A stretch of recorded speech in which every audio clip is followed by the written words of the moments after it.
I'm thinking maybe we could just hipsterify this outfit. Before, it was quite conventional, and now you've got more attitude.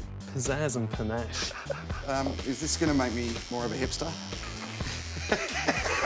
I don't know, man. Probably not. Oh, brain freeze. We use all Australian hops. Smells a bit like pipe. That's a hipster beer. No, I'm too sick. Yeah. Am I going to get cupped? You're gonna get cupped. I've never had brain before. No? You've ridden a fixture, right? No. Easy. So, we are 3 episodes in and I have met a lot of hipsters. I've drunk their beer, I've ridden their bikes, I've even broken gluten-free bread with them. And I've noticed that whether you're selling a jar of jam or a beer, if you want hipsters to buy your product, you better make sure that it tastes fresh and looks old.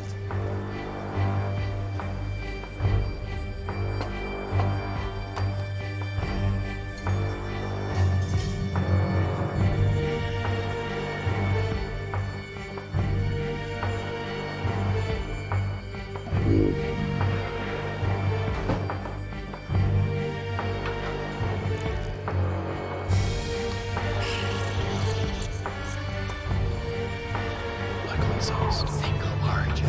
Artisanal. Single origin. Quinoa. Local sauce. Almond milk latte. Quinoa. Single origin. Artisanal sauce. Kale.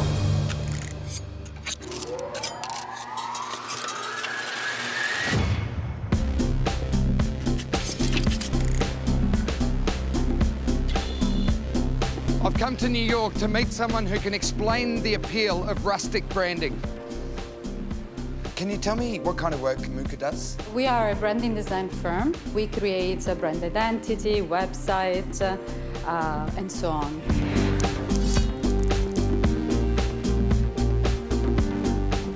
There's a definite trend in terms of the branding of food products that evokes an almost kind of rustic feel that's happening lately. Why do you think that that style has been so popular? There is a little bit of a nostalgic need for the past times in which everything was a little bit simpler. Food is a very personal thing. It's generally more and more about the authenticity of the product, the origin of the product, more artisanal. So something that is a little, what is this? You've mentioned the word artisanal. Artisanal. How yeah. important is that now? People look for things that are artisanal, smaller batch, locally produced, artisanally produced. You have always to think about, the target audience and definitely, target the visual language towards the demographic. A certain kind of design that is a little bit more evocative of the past works really well for certain products. We recently worked for a big brand that had a location in Brooklyn, and it's actually Whole Foods. And part of the visual language we created was inspired by being Brooklyn, and Brooklyn became sort of a global brand. And a lot of people associate Brooklyn with being hipsterish. So I think what Whole Foods wanted to do is to infuse this location with this heritage. And that was clever because Brooklyn is seen as authentic and real. Exactly. I think branding, for instance, has a sort of a responsibility to be very, very honest in that. So you're telling me there's truth in marketing? Come on. You feel that there is a lot of BS, right? The use of some kind of old-looking typeface to make you feel, oh, this is like your grandmother's soap. As a consumer, I'm actually very often attracted to the nostalgic look. They're trying to lure me. I get sucked into the whole retrospective branding and design. Yeah. You like it. You go for it. Totally. So in a way, my grandmother. Yeah, yes. Exactly. It works really well on me. So we've looked at branding that has a kind of earthy, rustic feel, but the same style can also be seen in hipster fashion. It's a look that's been dubbed the urban woodsman.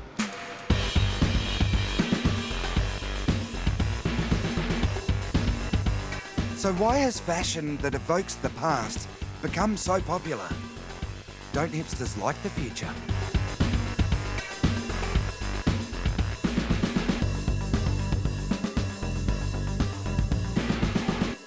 I'm at Pickings & Parry, a menswear emporium and barber shop in the heart of Melbourne's Fitzroy. Now, taking a look around you, you could be forgiven for thinking you'd entered a time warp and come out the other side in 1910. These products may well look like Dr. Sloan's patented miracle wart balm, but on closer inspection, you'll see they are, in fact, high-end lotions for the contemporary gentleman. So when it comes to clothes, what is the appeal of the old? I'm hoping the shopkeep will help. Should I call it a store? Shop, store, emporium.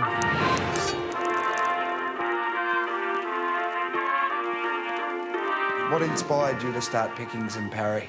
A lack of availability of products that I wanted to buy in Melbourne. Wasn't able to buy what I wanted to buy and had to buy it online. And for me, retail isn't about buying off a computer screen. It's about touching things and seeing and sort of learning about the product before you buy it.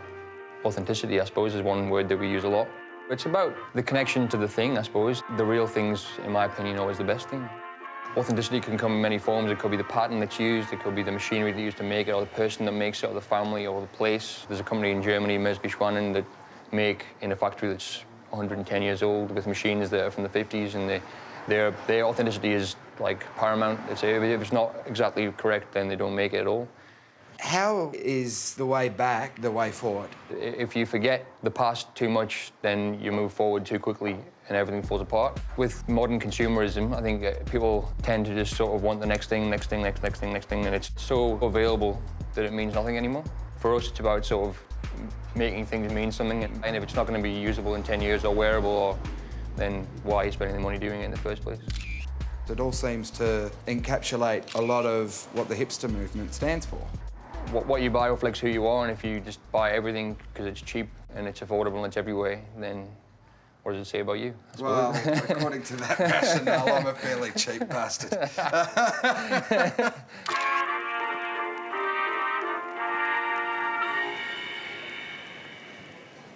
So we've met a demographic that loves products that evoke the old or authentic. And the cafes and emporiums that sell these products seem to spring up from areas that are themselves old or authentic. But where does that leave the old and authentic people that lived there in the first place? Is that what they call gentrification? You know, I still don't know the meaning of that word.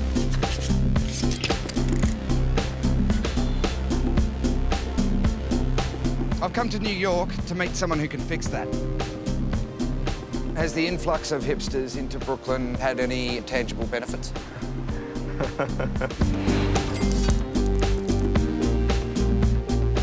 So how would you define gentrification?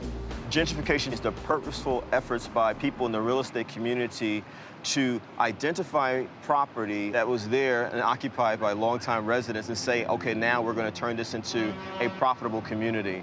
With no regard for the history of that community. Williamsburg used to be a Latino community, you know, and a Jewish community, and now you have all what we call hipsters who've come in there. It's just like, it's a trendy place to be, not realizing they're stepping on the culture of people who've been there.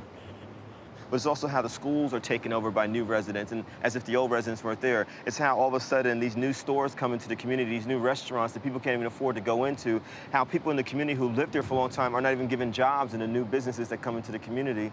All of that is gentrification. Safe to say that you're against it. I am absolutely opposed to gentrification.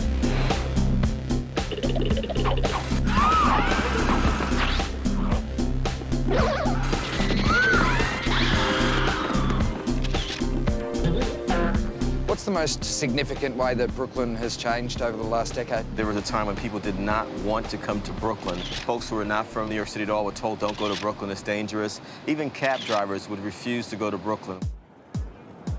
Williamsburg is the main area where the hipsters live now. It used to be very grunge and it used to be really industrial. When I got here, it was just starting to gentrify over in this area, and it was still relatively cheap to live here. The people that used to live there were mostly Black and Latino people, but have been pushed out, and so this neighborhood completely changed.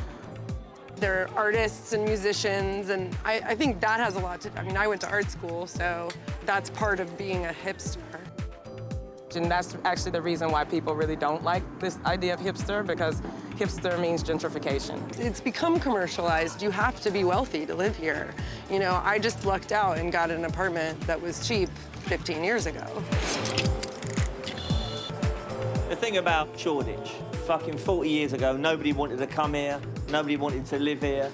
There was only a couple of boozers, not a shop, not a restaurant, not fuck all. And then all of a sudden, all the artists and designers started to move in because it was cheap, big spaces, it cost nothing. Yeah. Becomes fucking fashionable. Yeah. Becomes trendy. You know, the area was going down, the hipsters come in and they bring the value back up again.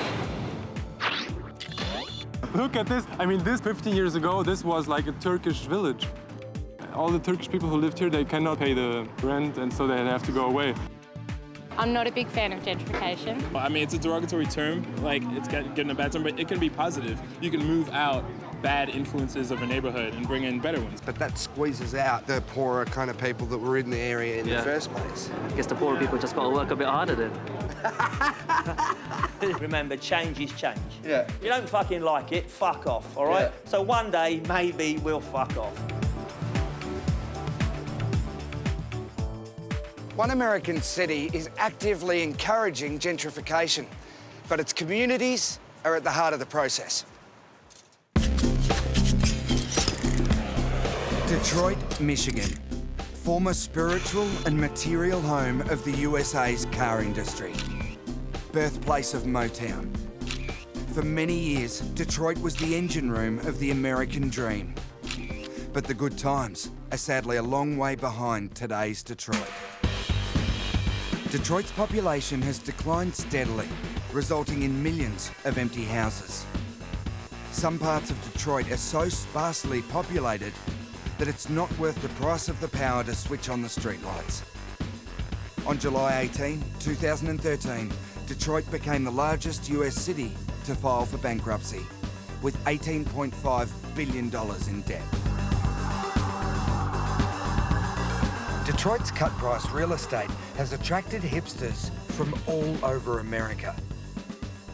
This is Ponyride, a buzz with hipsters who assure me they are committed to revitalising this city. Let's find out. You must feel good about what you do. I love what I do.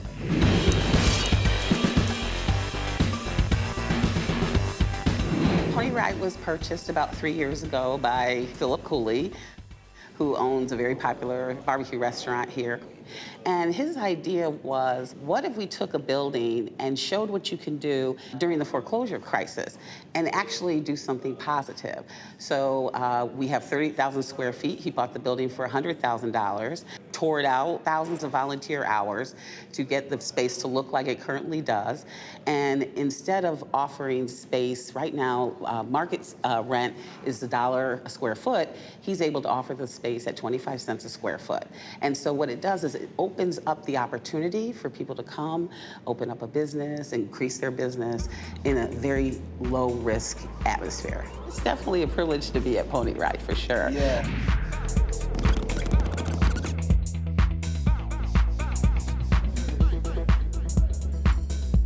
I wanted to meet Ponyride's tenants and find out if it was more than simply an incubator for niche hipster enterprise.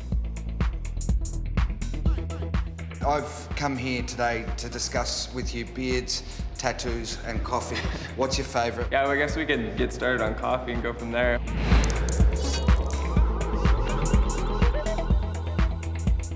Well, I started drinking coffee when I was like a kid, so... Tell me about this coffee place. Each coffee is phenomenal.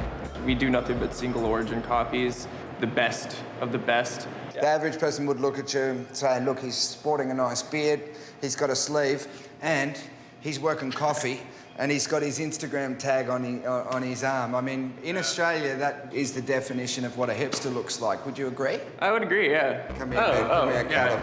Thank you so much. No problem, man. Anytime. You've got to teach me this single origin artisanal barista shit. Look, it looks very scientific. Grab a filter. Yeah. You're gonna fold it. Yeah. Take it and spread it out. Okay. And soak the filter. What's this called? A glass thingy.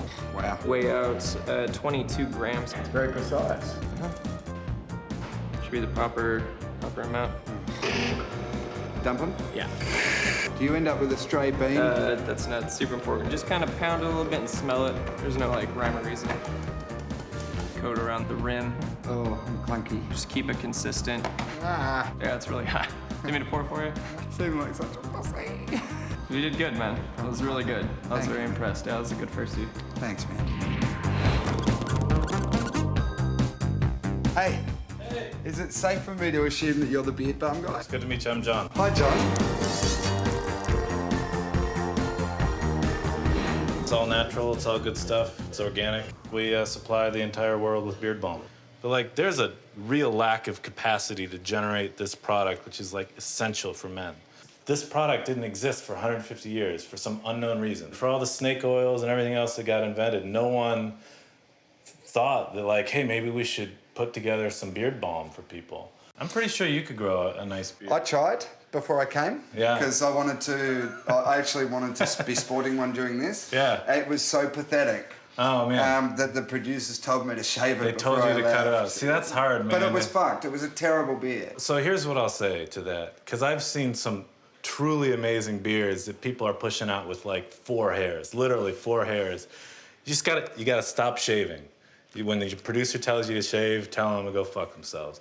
No one who has followed this advice has been unable to grow a beard in 6 months. This is a hipster product. Hipsters are buying this balm. Yeah, because it's awesome shit. You know, people can be like, oh, trendy this, trendy that. No, why wouldn't you have a beard? It's a no-brainer to have a beard. They're awesome. I mean, they look sweet. The only thing they're doing is putting some beard balm in their beard. So you attribute the popularity of beards to the fact that balm has been invented? That's it. That's it. Wow, that's a big call. Every man owes it to themselves and to their ancestors who, frankly, figured this out. I mean, this is like natural selection. This is what my ancestors gave me, and fuck you. We've got beard balm here. We've got, which I've smelt and... Isn't it great? Oh man, it's a fabulous product. We've got letterpress printing. We've got handmade denim jeans. Is Ponyride more than a hipster haven? We drew a lot of college-educated, 25-year-olds back to Detroit in 10 years. That's huge for us. You have people here that are here making a huge difference in the community, particularly here in Ponyride. And, businesses are coming back. They're being attracted. They see what's happening here. And, the 18 women that Veronica Scott has been able to hire out of a homeless shelter, that's really the story, right? Well, that's why I'm traveling around the world, to find out what's underneath the beards, the tats, and the cool looks, and what I'm finding underneath it all is community. Yes. Intelligence. Yes. Innovation. Right. It's incredibly exciting what's underneath the image of it. Yes. I'm starting to feel like the term hipsterpreneur is a little loaded, as if it implies taking advantage of fads for some kind of commercial gain. But the people I've met here in Detroit seem genuinely committed to reinvigorating this city, either on a small scale or large. There's an old saying in America, you don't know shit from Shinola. Well, I'm about to meet the people that do. Hey. Hi. Welcome to Shinola. Thank you so much. Yeah, cheers, great place.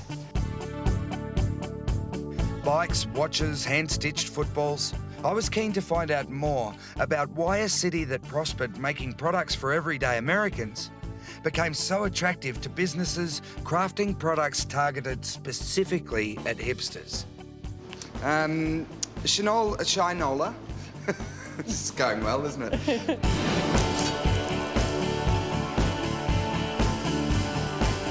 Shinola was a brand of shoe polish from the 1940s. Can you explain the connection for me? Shinola was a brand that actually was started in 1907, and the brand went away. We wanted to start a watch company, and in a moment of frustration, somebody said, "You don't know from Shinola." And they said, "You know what? That's our name." Why was it important that you base your operations in Detroit? We kept looking around and came to Detroit, and really it was a combination of the people and the legacy of manufacturing that brought us here. We opened the watch factory in 2011, and here we are today, almost 300 people, so we got lucky. Bicycles, watches, leather journals, these are all hipster items. Would you say that your products are aimed at a hipster demographic? Where we weren't trying to appeal to hipsters, they're definitely embracing the product.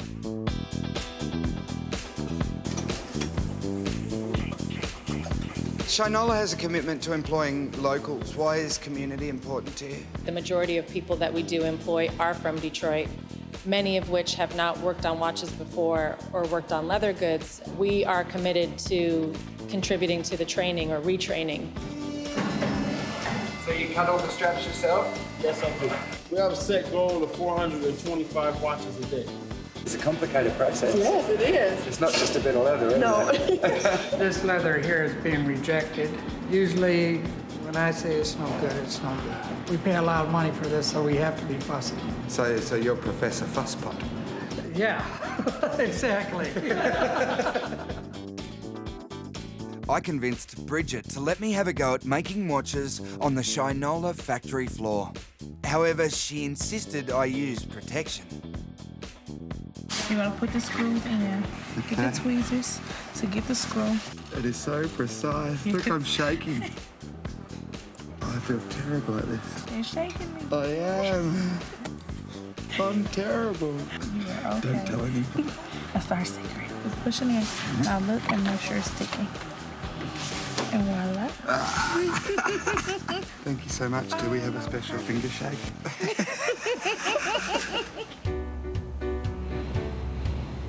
Would a significant portion of your sales go to the hipster demographic? You have that younger hipster community that's drawn to the brand because of the story and because of the aesthetic that is in line with what they're looking for. If we can make a difference here in Detroit, and if this can be a sustainable business, it can be a prototype to take to other cities that are in similar situations as Detroit. While Corktown might not feel like it's part of a city in decline, here, only a few blocks away, there's ample evidence of Detroit's struggle, a struggle that will continue for many years to come. I'm going to go out on a limb here and predict that whilst hipsters might not be able to claim to be saviours of this city, they can certainly claim to have helped the process along, because as we know, where hipsters go, others will follow.